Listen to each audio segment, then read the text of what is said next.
Australia study visa ਦੀ ਆਪਾਂ ਗੱਲ ਕਰੀਏ ਤਾਂ ਅੱਜ ਦੇ ਟਾਈਮ ਦੇ ਵਿੱਚ ਕਿਉਂ ਜ਼ਰੂਰੀ ਹੈ ਕਿ ਜਿਹੜੇ ਕਮਿੰਗ ਇਨਟੇਕਸ ਨੇ ਇਹਨਾਂ ਵਿੱਚ ਹੀ ਐਡਮਿਸ਼ਨ ਲਈ ਜਾਏ, ਕਿਉਂਕਿ ਆਉਣ ਵਾਲੇ ਅਗਲੇ ਕੁਝ 2-3 ਇਨਟੇਕਸ ਤੋਂ ਬਾਅਦ ਸੰਭਾਵਨਾਵਾਂ ਬਣ ਰਹੀਆਂ ਨੇ ਕਿ ਆਸਟ੍ਰੇਲੀਆ ਕਿਸੇ ਤਰ੍ਹਾਂ ਦੀ ਕੈਪਿੰਗ ਲਗਾ ਸਕਦਾ ਹੈ। ਇਹ ਕੈਪਿੰਗ ਕਿਸ ਤਰ੍ਹਾਂ ਦੀ ਹੋ ਸਕਦੀ ਹੈ, ਕਿ ਸਟੇਟ ਵਾਈਜ਼ ਹੋਏਗੀ, ਕਿ ਸਟੂਡੈਂਟ ਵਾਈਜ਼ ਹੋਏਗੀ, ਕੀ ਇਸ ਦਾ ਮਤਲਬ ਬੇਸ ਆਪਾਂ ਮੰਨ ਸਕਾਂਗੇ, ਇਸ ਉੱਪਰ ਆਪਾਂ ਗੱਲ ਜ਼ਰੂਰ ਕਰਾਂਗੇ ਤਾਂ ਕਿ ਸਟੂਡੈਂਟ ਜ਼ਰੂਰ ਅਵੇਅਰ ਹੋਵੇ ਕਮਿੰਗ ਇਨਟੇਕਸ ਦੇ ਉੱਪਰ, ਪੂਰੀ ਤਿਆਰੀ ਦੇ ਨਾਲ ਹੁਣੇ ਜੋ ਹੈ ਐਡਮਿਸ਼ਨ ਆਪਣੀ ਲੈਣ ਦੇ ਲਈ ਅਪਲਾਈ ਕਰ ਦੇਵੇ ਔਰ ਕਿਹੜੀ ਗੱਲਾਂ ਦਾ ਤੁਸੀਂ ਧਿਆਨ ਜ਼ਰੂਰ ਰੱਖੋ ਤਾਂ ਕਿ ਬਾਅਦ ਵਿੱਚ ਜਾ ਕੇ ਤੁਹਾਨੂੰ ਇਹ ਪਛਤਾਵਾ ਨਾ ਹੋਵੇ ਕਿ ਅਸੀਂ ਪਹਿਲਾਂ ਹੀ ਕਿਉਂ ਆਪਣੀ ਫਾਈਲ ਅਪਲਾਈ ਨਹੀਂ ਕੀਤੀ। ਸਵਾਗਤ ਹੈ ਜੀ ਸਾਰਿਆਂ ਦਾ, ਮੈਂ ਹਾਂ ਹਰਜੋਤ ਕੌਰ ਔਰ ਅੱਜ ਆਸਟ੍ਰੇਲੀਆ ਸਟੱਡੀ ਵੀਜ਼ਾ ਨੂੰ ਲੈ ਕੇ ਡਿਟੇਲ ਵਿੱਚ ਪੂਰੀ ਇਨਫੋਰਮੇਸ਼ਨ ਤੁਹਾਡੇ ਨਾਲ ਸਾਂਝੀ ਕਰਨਗੇ ਸਟੱਡੀਜ਼ ਕੇਅਰ ਅਬਰੋਡ ਦੇ ਚੰਡੀਗੜ੍ਹ ਬ੍ਰਾਂਚ ਹੈਡ ਅਨੀਤਾ ਪੰਡਰਾਲ ਜੀ ਸਾਡੇ ਨਾਲ ਨੇ। ਬਹੁਤ ਬਹੁਤ ਸਵਾਗਤ ਹੈ ਜੀ, ਸਤਿ ਸ਼੍ਰੀ ਅਕਾਲ। Thank you.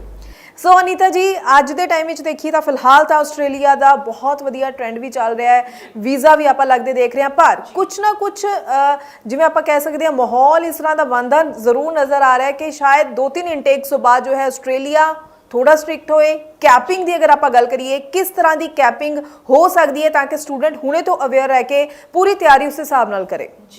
तो अगर मैं बात करूं ऑस्ट्रेलिया में अभी जो एप्लीकेशन प्रोसेस है वो बहुत स्मूथ चल रहा है। Unconditional offer letter students are getting, visa भी टाइम से आ रहे हैं। लेकिन DHA की एक मीटिंग हुई थी और उस मीटिंग के में क्लियरली उन्होंने ये बताया है कि आने वाले टाइम में Australia can also introduce the international capping. जैसे अभी ऑस्ट्रेलिया ने किया है वैसे ही जैसे कनाडा ने किया है वैसे ही ऑस्ट्रेलिया भी इंटरनेशनल कैपिंग को इंट्रोड्यूस कर सकता है।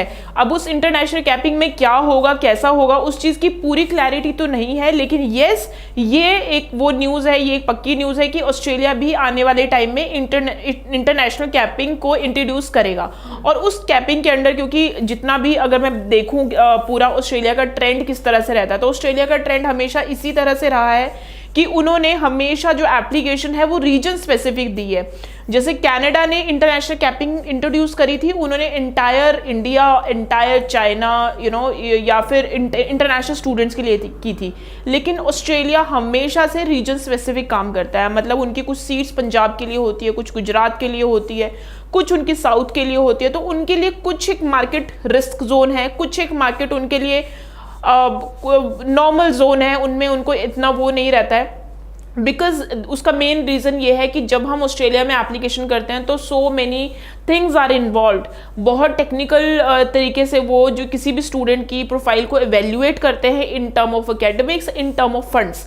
सो जैसे कि ट्रेंड रहा है कि पंजाब एंड हरियाणा हमेशा से एक हाई रिस्क मार्केट जोन रही है, तो ऐसा भी हो सकता है कि मे बी वो पंजाब एंड हरियाणा को आने वाले टाइम में कुछ एक स्पेसिफिक नंबर ही एलोकेट करे। लेकिन ऐसा बिल्कुल भी नहीं होगा कि वो बिल्कुल ज़ीरो कर देंगे एप्लीकेशंस, पंजाब एंड हरियाणा से एप्लीकेशन लेंगे ही नहीं।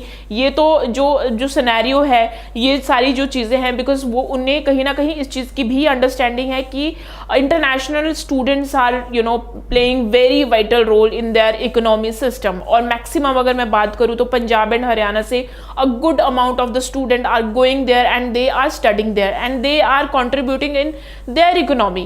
So लेकिन हाँ ये चीज़ है कि उनको हर चीज़ को ध्यान में रखते हुए उनको अपने डॉक्यूमेंटेशन, फंड्स और variety of the students plus the education, उनका भी बहुत तरीके से ध्यान रखना पड़ेगा। तो जो इंटरनेशनल कैपिंग होगी तो वो मेजरली रीजन स्पेसिफिक होगी। ये अभी तक एक वो जो है इंडिकेशन है, मैं ये कह सकती हूँ। दूसरी चीज़ जो दूसरी और चेंज आने वाली है, अभी जो ऑस्ट्रेलियन यूनिवर्सिटीज़ हैं वो 4 पार्ट में डिवाइडेड हैं, लेवल 1, लेवल 2, लेवल 3 और कुछ private institute. And there is one certain group है जिसको हम बोलते हैं ग्रुप 8। तो उन ग्रुप 8 जो यूनिवर्सिटीज़ हैं वो पूरे एक उनका अपना क्राइटेरिया है। एंड ग्रुप 8 यूनिवर्सिटीज़ में एडमिशन लेना मुश्किल है, लेकिन अगर वहाँ पे एडमिशन आपको ऑफर लेटर आ जाता है स्टूडेंट्स को तो आगे का प्रोसेस बहुत ईजी हो जाता है। कुछ एक यूनिवर्सिटीज आती है लेवल 1 में, लेवल 1 की रेपुटेशन बहुत अच्छी है, but yes funds and income की रिक्वायरमेंट रहेगी।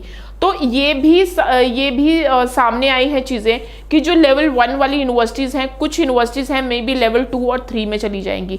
तो जो लेवल 2 और 3 की यूनिवर्सिटीज़ हैं उनका जो वीज़ा प्रोसेसिंग का टाइम है आने वाले टाइम में 2 से 3 महीने तक आराम से जा सकता है। तो अगर आप अभी प्लान कर रहे हो विदिन 2 और 3 months, this is the golden period where you can apply your application. और जब तक ये इंटरनेशनल कैपिंग नहीं इंट्रोड्यूस हुई है, जब तक ये लेवल्स नहीं डिसाइड हुए हैं, तब तक आपके पास टाइम है, आप अप्लाई करो। नवंबर इनटेक आपके पास अवेलेबल है, फरवरी इनटेक अवेलेबल है, मार्च इनटेक भी इनफैक्ट अवेलेबल है। आप इन इनटेक्स का यूटिलाइज करो एंड आप अप्लाई करो, क्योंकि जब एक बार ये कैपिंग इंट्रोड्यूस हो गई तो उस टाइम पे जो चीज़ें हैं जितनी तेज़ी से आज मूवमेंट कर रही हैं उतनी तेज़ी से नहीं कर पाएंगी।